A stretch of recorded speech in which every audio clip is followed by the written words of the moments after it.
प्रधानमंत्री झूठ बोल रहा है, तो हम बोल सकते हैं ना कि भारत का प्रधानमंत्री झूठा है। बोलिए, नंगा को नंगा कहेंगे कि नहीं कहेंगे? झूठा को झूठा कहेंगे कि नहीं कहेंगे? और हम कहेंगे जो झूठ बोलेगा उसको झूठा। और तुम्हारे इलेक्शन डिपार्टमेंट में कितना दम है वो हम देखे हैं। जब आ रहे थे ना, का जेल देखते हुए आए हैं। जगह है कितनी जेल में तेरे, देख लिया है, देखेंगे, देखे हुए हैं। बोलेंगे झूठ, झूठा हो तुम, है हिम्मत, है हिम्मत, करोगे कुछ? हमारा कुछ नहीं कर सकते हो, क्योंकि हम तुम्हारे इलेक्शन डिपार्टमेंट से नहीं डरते हैं।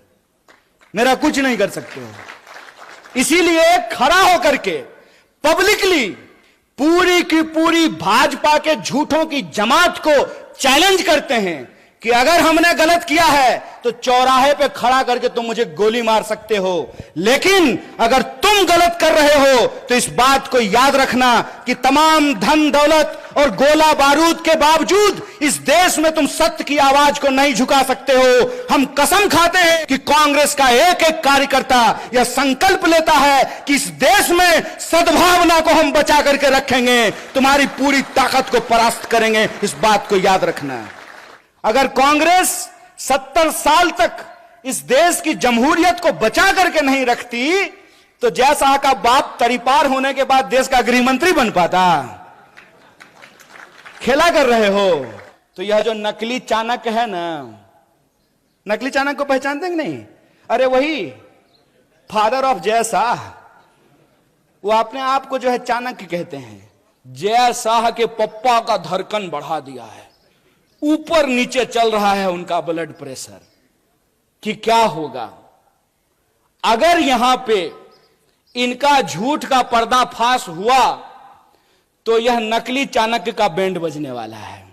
एक गुजरात के गांधी सूट खोल दिए देश के लिए, एक गुजरात के मोदी 10 लाख का सूट पहन लिए दोस्त के लिए। भाजपा का जो इलेक्शन डिपार्टमेंट है ना, इलेक्शन डिपार्टमेंट ईडी,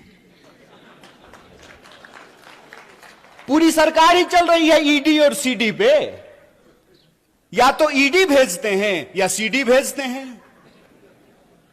तो जिसका ईडी और सीडी नहीं है वो सच्चा है, जिसका ईडी और सीडी है वो झूठा है, वो झूठ के साथ जाकर के खड़ा है। ये इतिहास नहीं बना सकते हैं। आपको मालूम है देश के जो पंत प्रधान हैं, जिनको हिंदी में हम लोग प्रधानमंत्री कहते हैं, वो इतिहास में फेल हो गए थे। मैं मजाक नहीं कर रहा हूं, मैं झूठ नहीं बोलता हूं, क्योंकि मैं भाजपा में नहीं हूं, मैं सच बोल रहा हूं। वो इतिहास में फेल हो गए थे। और डॉक्टर बाबा साहब भीमराव अंबेडकर ने एक बड़ी मजेदार बात कही है। उन्होंने कहा है कि जो पीढ़ी अपना इतिहास भुला देती है, इतिहास भी उसको भुला देता है।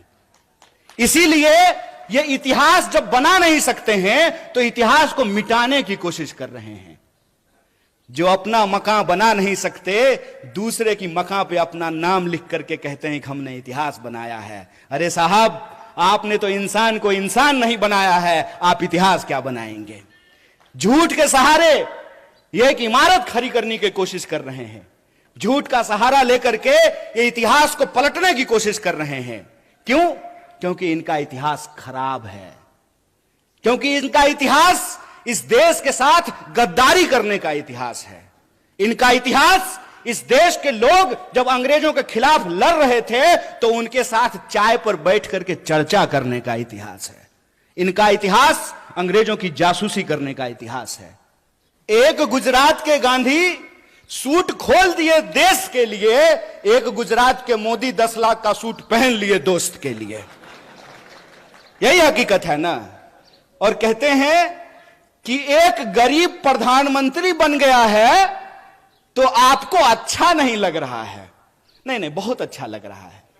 बस हम ये चाहते हैं कि जैसे आप गरीब हैं ना, वैसा ही गरीब इस देश का हर कोई बन जाए। हर कोई वैसा ही गरीब बन जाए कि चढ़ने के लिए उसके पास 8,500 करोड़ का हवाई जहाज हो, 15 करोड़ का कार हो, 10 लाख का सूट हो, 5 लाख का चश्मा हो, 2.5 लाख का कलम हो। हम चाहते हैं कि ऐसी गरीबी पूरे देश को मिल जाए। चोरी, इसको चोरी कहते हैं, इसको बेईमानी भी कहते हैं, इसको कहते हैं आंख में झूठ झोंकना। हाय रे चोरी, कि अगर सरकारी रोड नहीं होना चाहिए, सरकारी अस्पताल नहीं होना चाहिए, सरकारी स्कूल नहीं होना चाहिए, सब आत्मनिर्भर होना चाहिए, तो सरकारी प्रधानमंत्री भी नहीं होना चाहिए। बोलिए कि कुछ भी सरकारी नहीं होगा तो सरकारी संसद किस लिए होगा? 20,000 करोड़ का सरकारी प्रधानमंत्री किस लिए होगा? इस देश के नागरिकों को यह समझना पड़ेगा कि इस देश में कितनी बड़ी लूट चल रही है। अंबानी का एक दिन का जो इनकम है, एक दिन का बोल रहे हैं, एक दिन का, उसमें एक दिन के इनकम में 75 लाख, कितना? 75 लाख मनरेगा के मजदूरों को वेतन दिया जा सकता है। यह खेल हम नहीं समझेंगे। यह मैं जो बोलता हूं तथ्य और प्रमाण के साथ बोलता हूं। मैं आपके सामने बोल रहा हूं। प्रधानमंत्री जी ने कहा कि 2022 तक सबको पक्का मकान मिल जाएगा। मिल गया कि नहीं मिल गया? नहीं मिला तो मतलब प्रधानमंत्री झूठ बोल रहे हैं क्या? या तो आप लोग झूठ बोल रहे हैं या प्रधानमंत्री झूठ बोल रहे हैं? कौन झूठ बोल रहा है? प्रधानमंत्री झूठ बोल रहा है। तो हम बोल सकते हैं ना कि भारत का प्रधानमंत्री झूठा है। बोलिए, नंगा को नंगा कहेंगे कि नहीं कहेंगे? झूठा को झूठा कहेंगे कि नहीं कहेंगे? और हम कहेंगे जो झूठ बोलेगा उसको झूठा। और तुम्हारे इलेक्शन डिपार्टमेंट में कितना दम है वो हम देखे हैं। जब आ रहे थे ना, का जेल देखते हुए आए हैं। जगह है कितनी जेल में तेरे, देख लिया है, देखेंगे, देखे हुए हैं। बोलेंगे झूठ, झूठा हो तुमने झूठ बोला है इस देश की जनता से। तुमने झूठ बोला कि हम इस देश के एक एक इंसान के खाते में 15 लाख रुपया पहुंचाएंगे। तुमने झूठ बोला कि हर साल 2 करोड़ नौकरी पैदा की जाएगी। तुमने झूठ बोला कि किसानों की आमदनी दोगुनी की जाएगी। तुमने झूठ बोला कि 2022 तक सबको पक्का मकान मिल जाएगा। तुमने झूठ बोला कि महंगाई को कम करेंगे। तुमने झूठ बोला कि महिलाओं के ऊपर अत्याचार को कम करेंगे। तुम इस देश की जनता से झूठ बोल रहे हो और तुम्हारी ताकत है झूठ बोलना। तो याद रखना कि तुम अगर झूठ के रास्ते पर चल सकते हो, फिर से इस देश को गुलाम बनाने की साजिश रच सकते हो। जिन अंग्रेजों की चापलूसी करते थे, आज उन्हीं दोस्तों के साथ खड़ा होकर के अगर उस देश में तुम कंपनी राज लाना चाहते हो तो तुमको बता देना चाहते हैं कि हम भी महात्मा गांधी के राह पे चलने वाले लोग हैं। तुम्हारे झूठ का मुकाबला सच से करेंगे और तुम्हारे झूठ को हराएंगे। अगर कोई गलत है तो वो गलत है, वो भाजपा में जाने से ठीक नहीं हो जाता है। ये पहले क्या करते हैं? ये पहले ईडी भेजते हैं, इलेक्शन डिपार्टमेंट पहले जाता है, नेता को डराता है।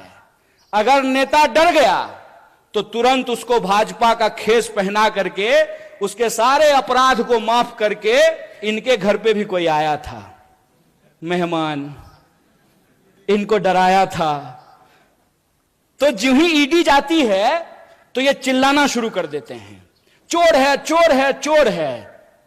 डर करके जो ही अगर ये भाजपा में गए, साधु है, साधु है, साधु है, संत है, महात्मा है। अरे कमाल बात है भाई, ये आपकी आंख के सामने हो रहा है। मुझे मालूम है कि आपको व्हाट्सएप पे मेरे लिए भी मैसेज आया होगा। जानते हैं हमको क्या बोलते हैं? टुकड़े टुकड़े गैंग। जब ये बोलते हैं तो खुद ये नहीं सोचते हैं कि ये अपने ही गृह मंत्री को निकम्मा बोल रहे हैं। क्या जी, पुलिस वाले भैया सब ठीक है ना? है हिम्मत? डरा लोगे? याद रखना, जिस इंसान के पास विचार की ताकत होती है, जिस दल के पास विचार का इतिहास होता है, उस दल को तुम झुका नहीं सकते हो। ये क्यों बार बार परिवारवाद बोल करके कांग्रेस पे हमला करते हैं? इसकी क्या वजह है? इसकी वजह यह है कि इनको मालूम है कि ये जिस व्यक्ति को अपना दुश्मन चुन लिए हैं ना, पहली बात तो ये वो व्यक्ति इनको अपना दुश्मन मानता ही नहीं है, क्योंकि ये आदमी ही उस लेवल के नहीं है। सच बात बता रहे हैं आपको। और दूसरा, इन्होंने सब कुछ कर लिया, खरीदने की कोशिश कर ली, डराने की कोशिश कर ली, सब कुछ करने के बाद ये इस नतीजे पर पहुंचे हैं, भाई ये इंदिरा गांधी का पोता है, मर जाएगा, झुकेगा नहीं। जिस परिवार ने इस देश की एकता और अखंडता के लिए दो दो प्रधानमंत्री की जान गंवाई हो, उसको टुकड़े टुकड़े गैंग बोलते हो। अरे जब बोलते हो ना, तो शर्म से तुम्हारा जुबान कट जाना चाहिए अपने आप। अगर शर्म होती ना, तो यह बोलने की हिम्मत नहीं करते। नेहरू के बारे में व्हाट्सएप मैसेज फैलाते हो कि नेहरू ने इस देश को बर्बाद कर दिया। अगर नेहरू नहीं होते ना, एक इंसान को एक इंसान के वोट का अधिकार नहीं मिला होता ना, तो आपको लगता है मोदी जिस गर्व से कहते हैं कि मेरी मां बर्तन मांजती थी, तो बर्तन मांजने वाली का बेटा देश का प्रधानमंत्री बन पाता? संभव था ये? अगर कांग्रेस 70 साल तक इस देश की जमहूरियत को बचा करके नहीं रखती, तो जयशाह का बाप तरीपार होने के बाद देश का गृह मंत्री बन पाता? खेला कर रहे हो। तो यह जो नकली चाणक्य है ना, नकली चाणक्य को पहचानते हैं कि नहीं? अरे वही फादर ऑफ जयशाह, वो अपने आप को जो है चाणक्य कहते हैं।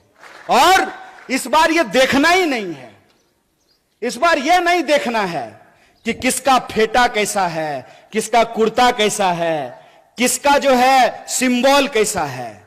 सिर्फ एक बात देखना है कि जो झूठ बोल रहा है, जो आपको डरा रहा है और जो नफरत फैला रहा है, वो भाजपाई है।